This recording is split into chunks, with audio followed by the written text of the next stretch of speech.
Thank you very much for attending today. This is the latest of Emmet's Dr. Miriam and Sheldon Adelson seminars. Today's seminar is called The Rise of Jihadist Attacks and the Fallacy of the Lone Wolf Terrorist, and it's featuring our counterterrorist expert Patrick Poole over here. And obviously we've seen what happened in Paris recently. The media and a lot of experts have coined the term lone wolf in reference to the supposed randomness and independent nature of these type of attacks.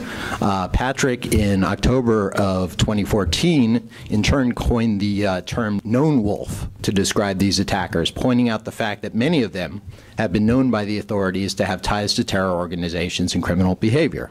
Our seminar today will focus on that. Background for Patrick Poole is he is a counterterrorism and national security consultant. He is an internationally recognized subject matter expert on domestic terrorism and the global jihadist movement, and he has been actively involved in and served as a consultant on numerous terrorism cases. He regularly briefs members of Congress and congressional staff, and he has conducted lectures and training for numerous federal, state, and local law enforcement agencies. He has also taught courses at the U.S. Army War College and the U.S. Air Force Staff and Command College. And now I'll let Patrick take over. Thank you very much. Well, thank you all for being here today, and thanks for Emmet for hosting this lunch/lecture. And I would encourage everybody, feel free to get up, get seconds. Looks like we have plenty to go around. What I want to talk about today is the problem that seems to be occupying a lot of media space at the moment, and that's the terrorism problem we're seeing around the world, whether it's in Mindanao in the Philippines to Baga, Nigeria, where we saw Boko Haram massacre, some reports 2,000 people over several days in northern Nigeria here 2 weeks ago.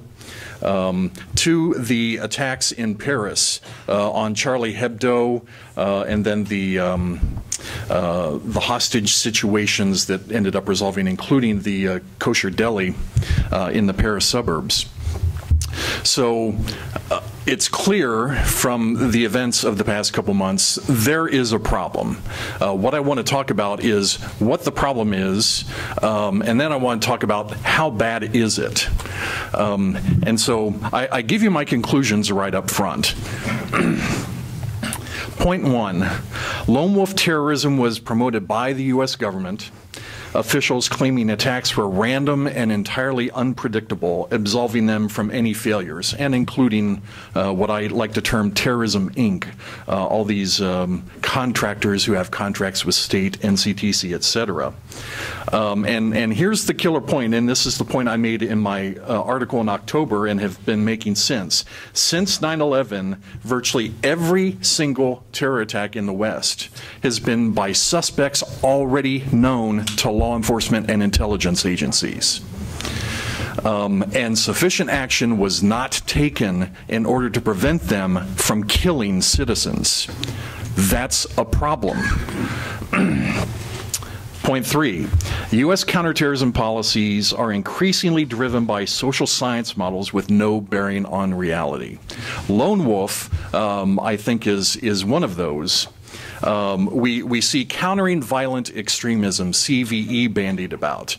Now, I would ask, when have we ever seen someone announce themselves saying, I am committed to the cause of violent extremism, and I am willing to kill people for the cause of violent extremism? Well, of course no one has. I mean, violent extremism is an empty set, which is I think the whole point. And now we see Max Abrams, professor up at Northeastern University, who's a friend of mine, has coined this term loon wolf, which has gotten a lot of media attraction and attraction from Terrorism, Inc. My fourth point, U.S. counterterrorism training has been purged of any mention of ideological drivers and support networks. So therefore, we can't identify the threat. And then finally, failed counterterrorism programs demonstrated by these known wolf attacks are getting people killed, and it delegitimizes U.S. government counterterrorism efforts. So let me start with some things in the news to talk about what exactly the problem is. And I kind of need to turn around. It's a little, I'm getting old. It's easier for me to read. You might have seen this. Yeah, we're all getting older, and that's kind of a truism, isn't it? This article was about a new study put out, funded by the Justice Department, about how we've done a research of these so-called lone wolf attacks, and we find that they're driven by mental illness. You know, mental illness is one of the controlling factors, which very well may be the case. However, the effect of these studies that it basically gives them, it reintroduces this random and completely unknowable element to doing counterterrorism. And in fact, here's Spage is actually, Ramon Spage is a professor of sociology of sport in Australia. And Mark Ham is at Indiana University, and he's one of his books talks about that the Aryan Army Front was, you know, latent homosexuality, and it was the biggest terrorist threat that America's ever going to face. So that kind of gives you some insight into some of the studies that DOJ's funding. But they said, and this is, I think, perfectly acceptable, they found that 40% had identifiable mental health problems compared with 1.5% of the population in 98 lone wolf cases. The problem is that when you look at the DHS-funded START database, which has its problems, from 1990 to 2013, there are only 46 lone wolf cases. So when I see 98 lone wolf attackers in the United States, I immediately know they're monkeying with the data somehow. And you're going to see neo-Nazis who rob banks are counted as terrorism, and some really funky stuff. But another problem with their study was they talked about one of the Woolwich killers and identified him as one of their lone wolves. Well, what's the problem with that? How many of you remember that terror attack? He wasn't alone. He had an accomplice right there with him who was also shot. So he wasn't a lone wolf. And we know historically that he was a readily identifiable figure. In fact, MI5 reportedly had tried to recruit him as an informant. He was already known to law enforcement and intelligence. We can see him preaching here. I've got these videos. We can see him here. He was running around with Anjem Chowdhury. So is this guy really a lone wolf? Of course not.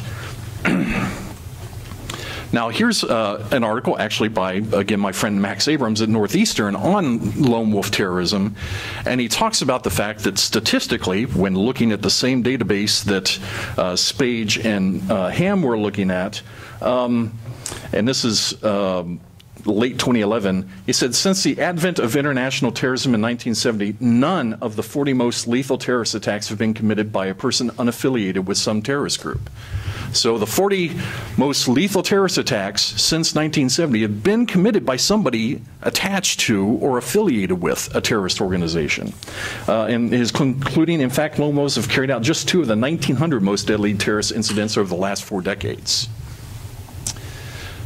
But after the Sydney hostage situation we saw last month, where Sheikh Haran took over the Lindt chocolate shop, and sadly there were 2 other fatalities in that incident. After it, we saw articles like this in Bloomberg. Oh, ZOMG, you know, lone wolf terrorism, it's a great mystery how we do this.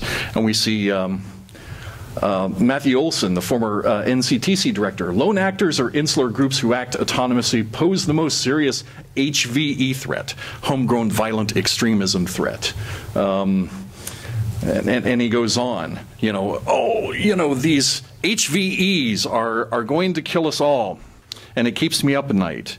And then we see this same Bloomberg article talk about Max's loon wolf.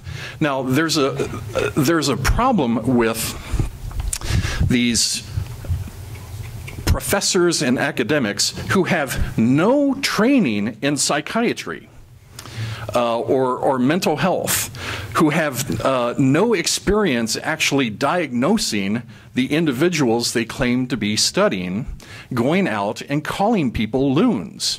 And immediately after he coined this term, after the attack, for Max, you can look at his Twitter feed, suddenly everybody's a loon wolf. You know, to a hammer, everything looks like a nail.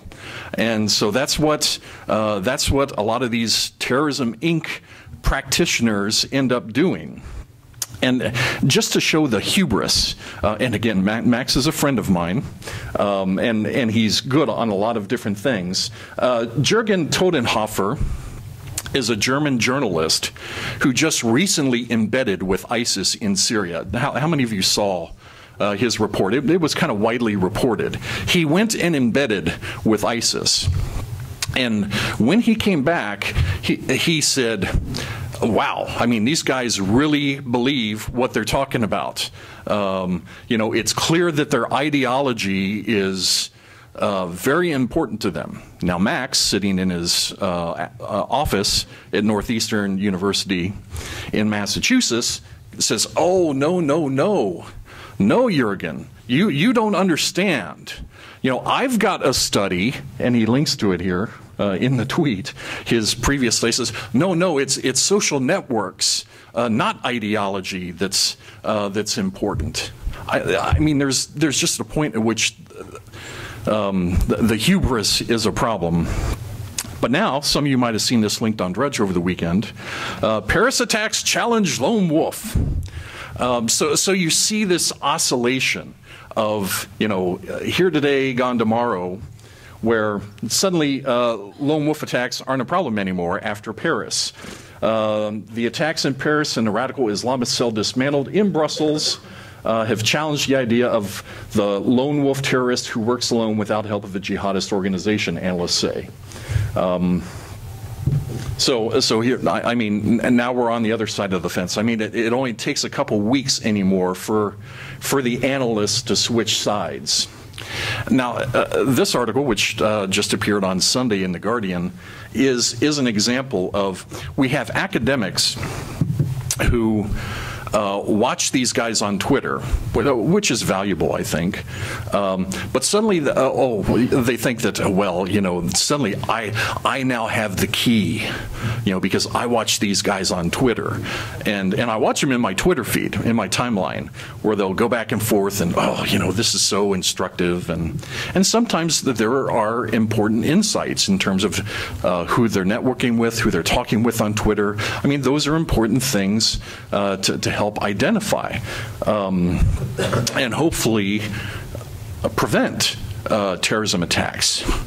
But in this case, with the database, with the International Center for the Study of Radicalization at King's College in London, which this article is talking about, Peter Newman, who's also an adjunct at Georgetown, talks about the fact that Newman said that the center had built an enviable repository of online data from open sources, tricks that the security services are keen to learn and replicate, although the ICSR refuses to hand over the data to the intelligence services.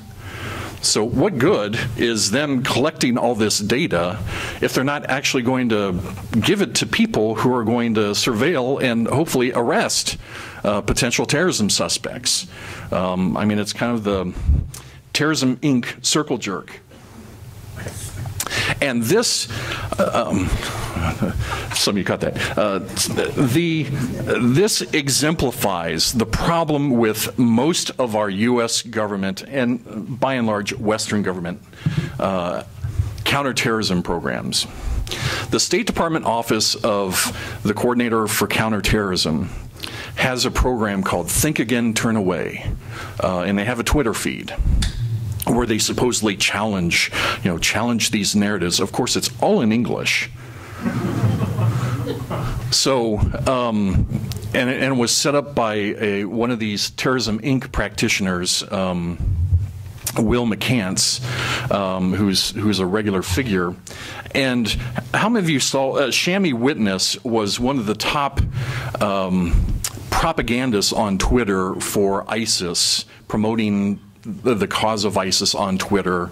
And here last month, he was outed as this worker in India. I mean, they even had pictures of him wearing a Hawaiian shirt and going around.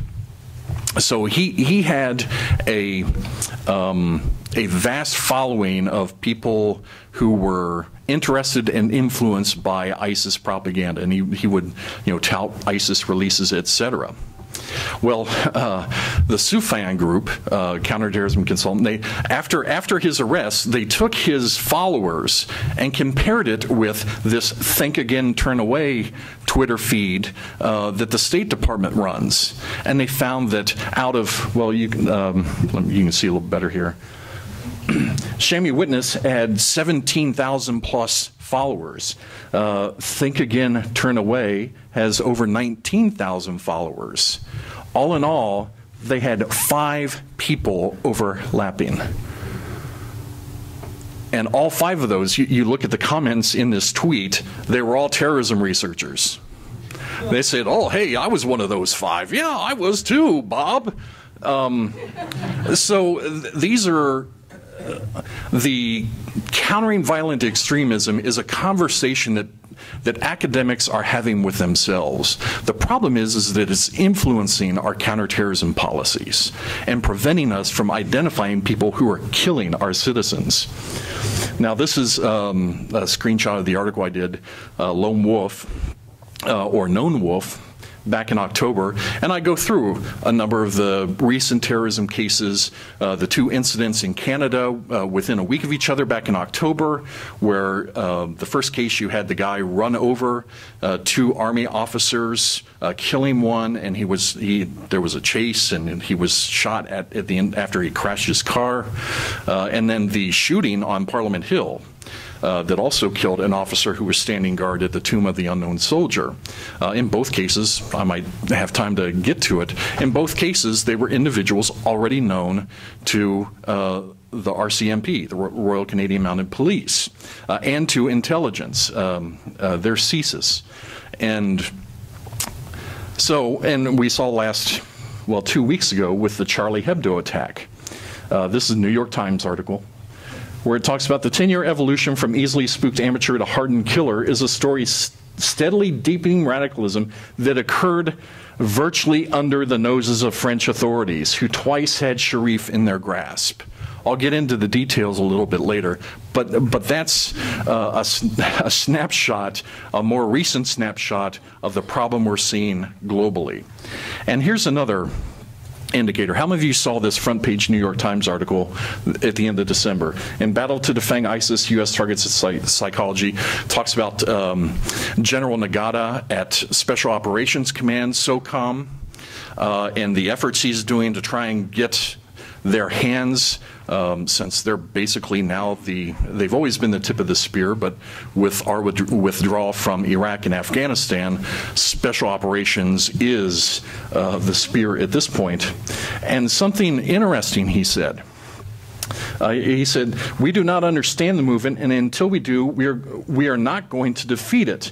He said, according to confidential minutes of a conference call, "We have not defeated the idea. We do not even understand the idea that we are 13 years after 9/11, and our war fighters say we do not understand the ideas that are driving our enemies. It is criminal. Somebody should be in jail." Not that I hold strong opinions on it. But then he says, General Nagata's frustration is shared by other American officials, even as President Obama and his top civilian and military aides, most of whom were campaign drivers and now work for the National Security Council in the White House, expressed growing confidence that Iraqi troops backed by Allied airstrikes have blunted the Islamic State's momentum. Meanwhile, other officials acknowledge they have barely made a dent in the larger, longer-term campaign to kill the ideology that animates the terrorist movement. That is an epitaph for our counterterrorism policies, folks. And again, it's getting people killed. And in fact, here's the, well, why don't our war fighters, why don't they understand the ideology? Well, in fact, the Joint Chiefs of Staff back in October 2011 banned any discussion of the ideology. Here's the Joint Staff Action Memo. And as the Daily Caller pointed out, every citation in the document, I think save one, was a reference to Spencer Ackerman's Wired series. Spencer Ackerman was the far-left journalist who ran the Journo list. You might recall back in 2008, he was fired from the New Republic. He talked about, throwing conservatives through a plate glass window. He's a real class act guy. And, my colleague Steve Coughlin was the target of some of his articles. And to be frank, some of his articles were just plain flat wrong. He reported on incidents that I was personally a first-hand witness to, that the incident he reported on had no bearing to the incident I saw firsthand. And people got fired because of his reporting. So, our Special Operations Command doesn't understand the ideology. Well, the Joint Chiefs of Staff banned it. Now let me point out this report by Katie DeGorka, who's sitting right here in the front row, and she has copies of this report. I would encourage everybody to pick up a copy before you leave, and I'm not going to be able to do it justice, but she talks about some of these problems within our counterterrorism industry and the false narratives that our policies are built on top of. And one of the things she points out is how social movement theory has been incorporated into our counterterrorism policies.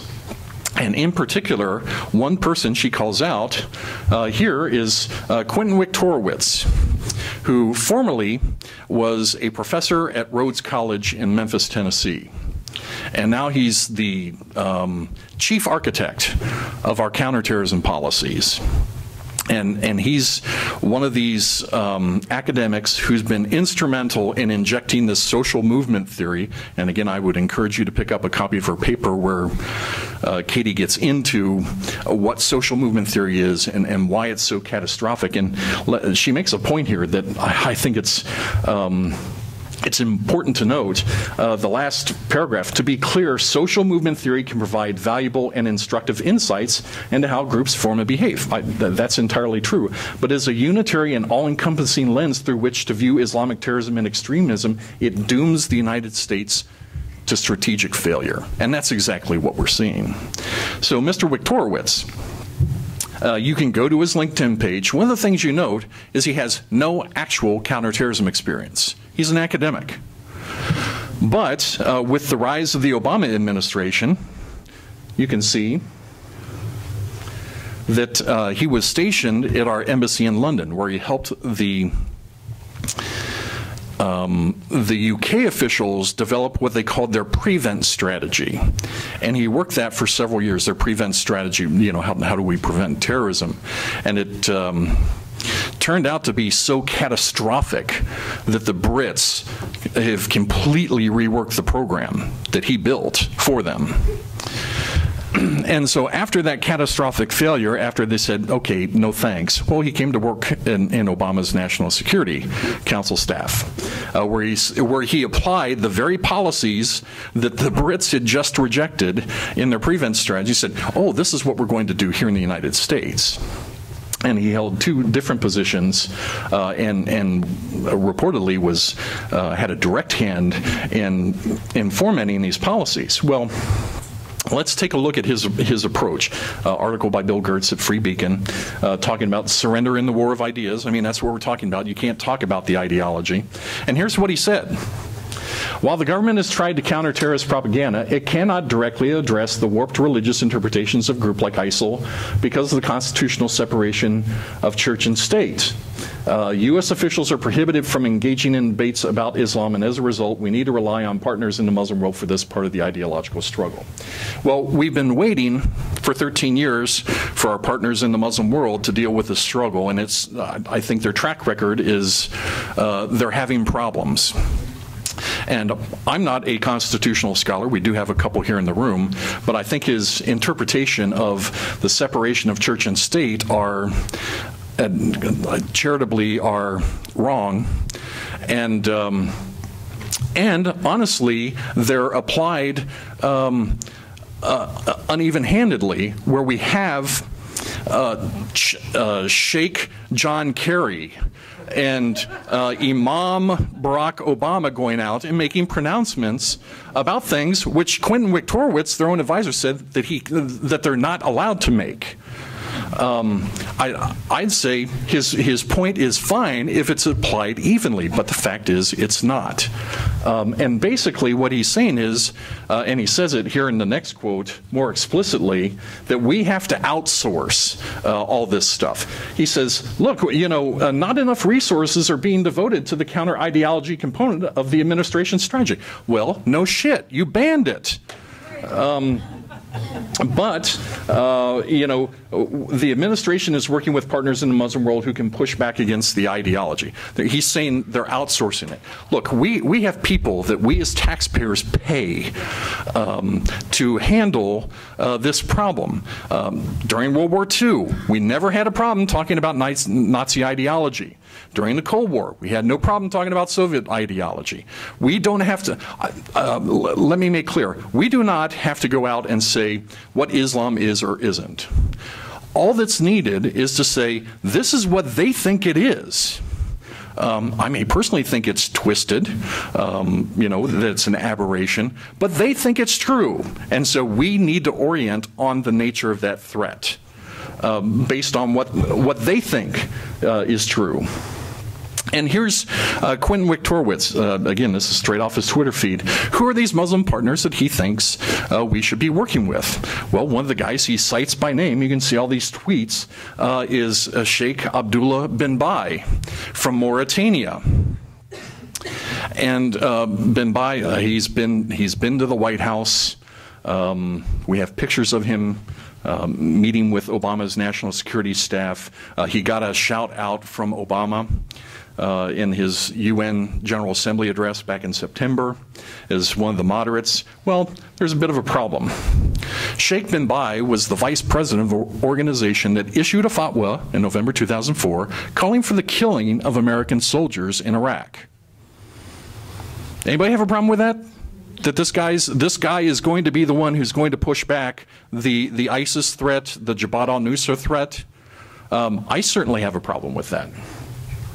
And getting back to our Terrorist Inc. Practitioners, we had 3 of the top counterterrorism experts in the country. By the way, Mike Duran was a Bush National Security Council official, Will McCants, who set up the Think Again, Turn Away program, and then Clint Watts, who's a former FBI agent. They published this article a year ago in Foreign Affairs saying, well, I mean, I just can't exaggerate how loony this is. They're talking about a group, Ahrar al-Sham, in Syria, who at the time was headed by Ayman Zawahiri's lieutenant, Khalid al-Suri, and they talk about an al-Qaeda affiliate worth befriending. An al-Qaeda affiliate worth befriending.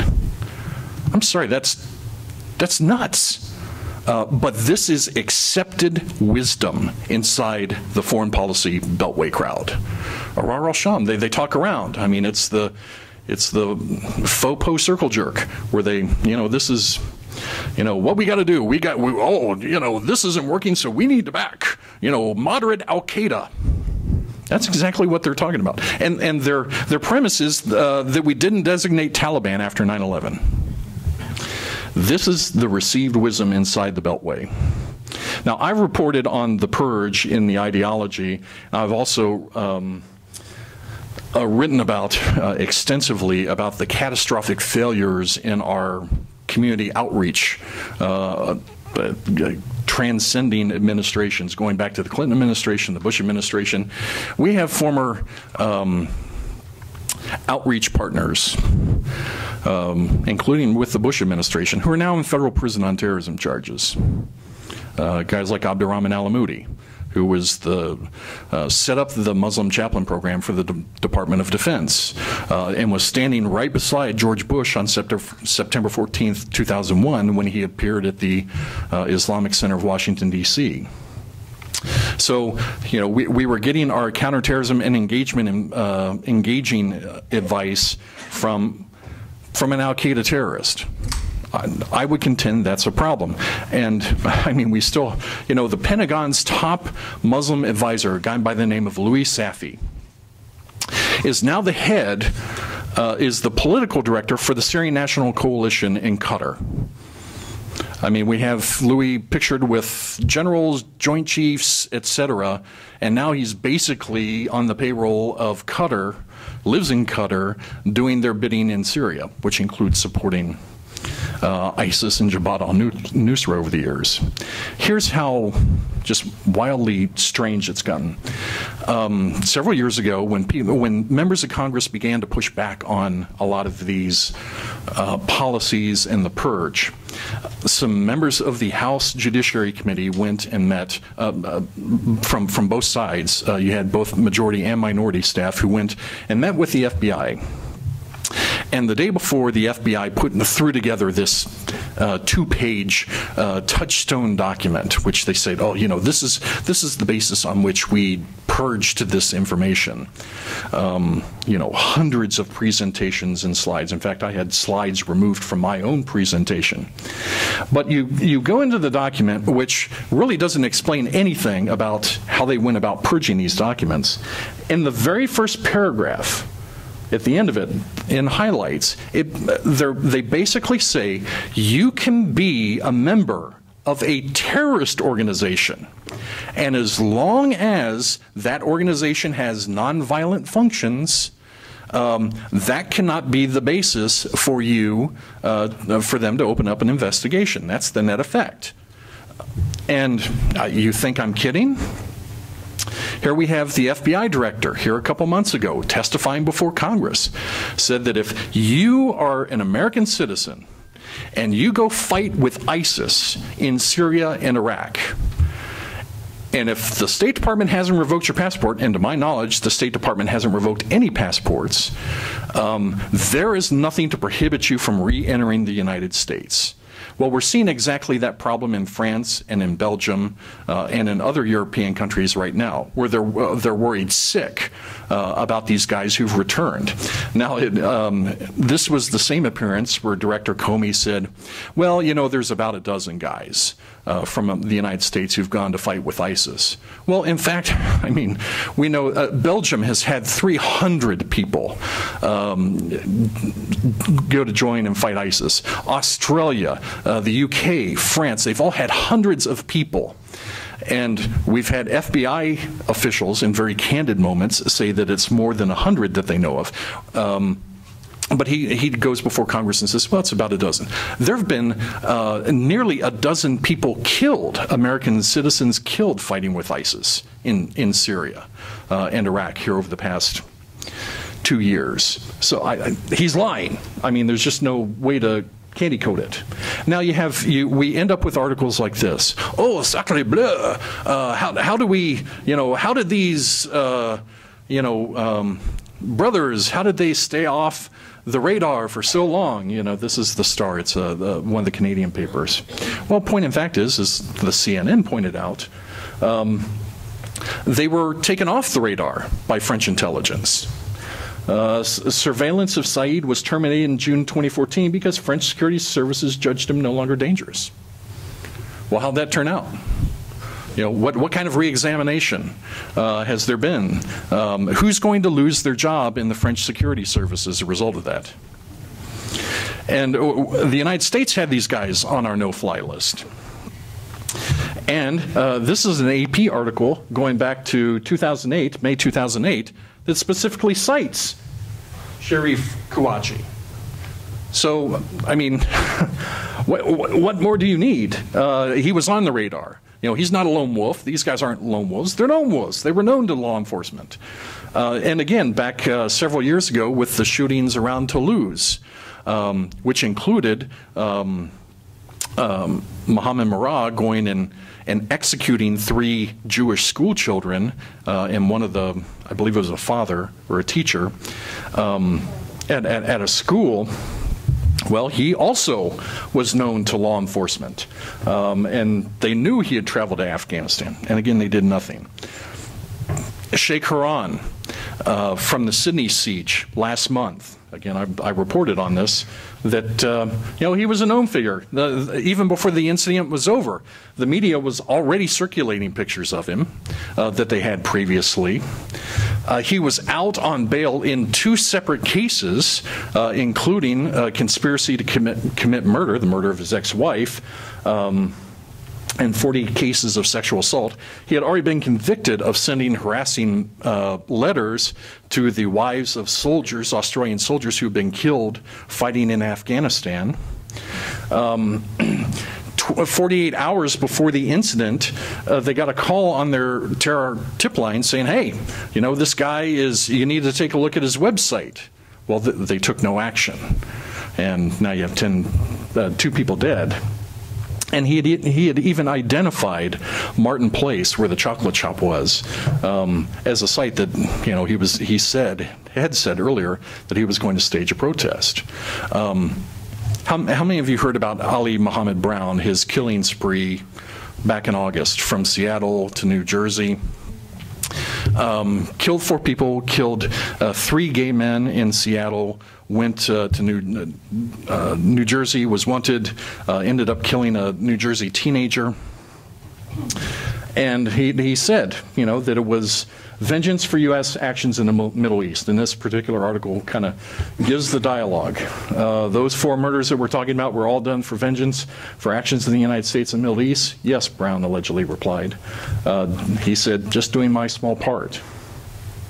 He said, my mission is vengeance, etc. I mean, we need to take him at his word. That's what he says was motivating him, but suddenly you have all these Terrorism, Inc. practitioners. Oh, what does that mean? Did his father hug him enough, and all these other things. But in fact, he was part of a known terror cell in Seattle going back more than a decade, as this reported. And in fact, I found an article from 2004 that specifically mentions him. Ali Muhammad Brown, when he was arrested as part of a cell. And what were they? They were running a fraud scheme. Well, why were they doing it? You can't go to war broke. Well, what war was he talking about? And I'll wrap up with the Boston bombing here, where the Russian intelligence warned the FBI not once but twice about Tamerlane Tsarnaev. And the U.S. officials, well, they had other information they didn't share with us. Well, yeah, I mean, they're an intelligence agency.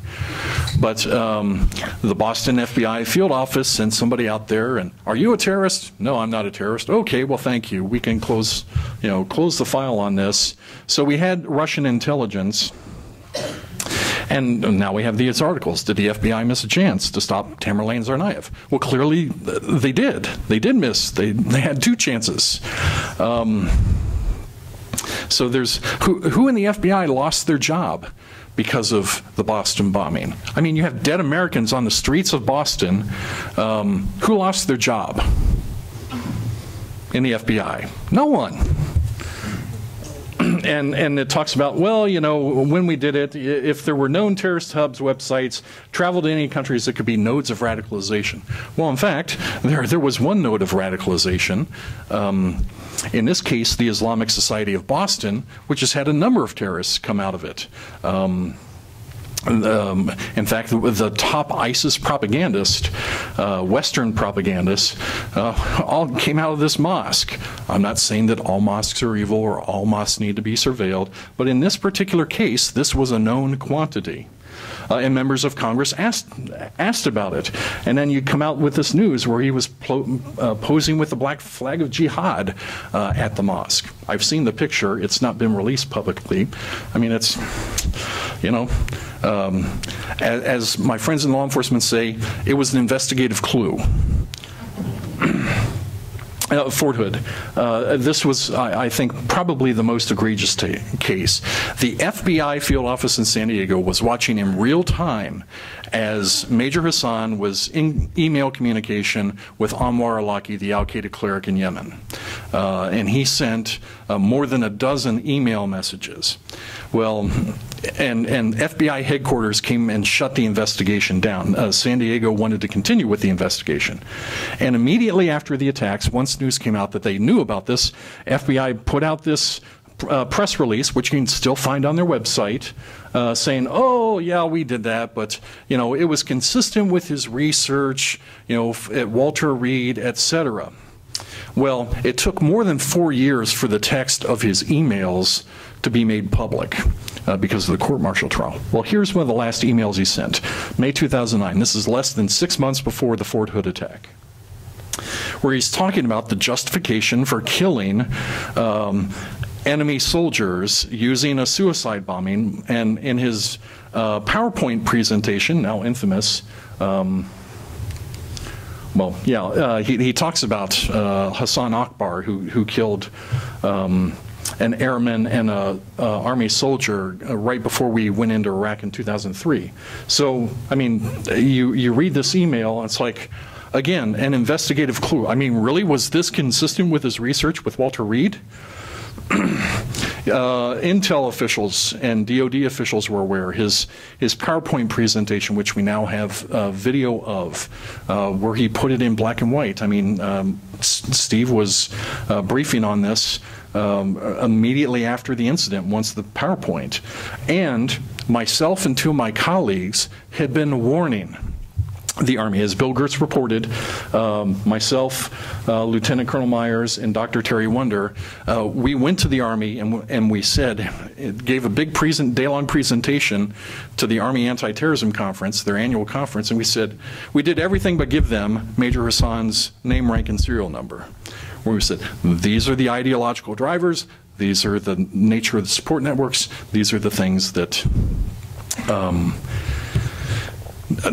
need to be taken in consideration of. And had they implemented some of our policies, Major Hassan would have easily have popped up on the radar.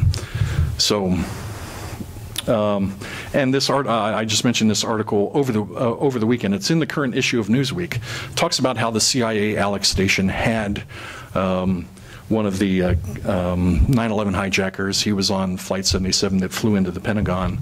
They had him on their radar, and they did not notify the FBI about it. I would recommend everybody take a look at that article. And of course, we're still waiting to see the declassified 28-page section on Saudi involvement in the 9/11 Commission report, you know, to what degree was their financing, et cetera. So let me kind of fast forward to my, you know, had I time, I'd talk about some of the cases like Guri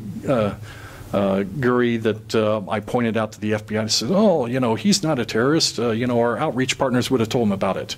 You know, and a year and a half later, he was killed in a firefight fighting for al-Shabaab in Somalia. A guy I had pointed out to the FBI. So in conclusion,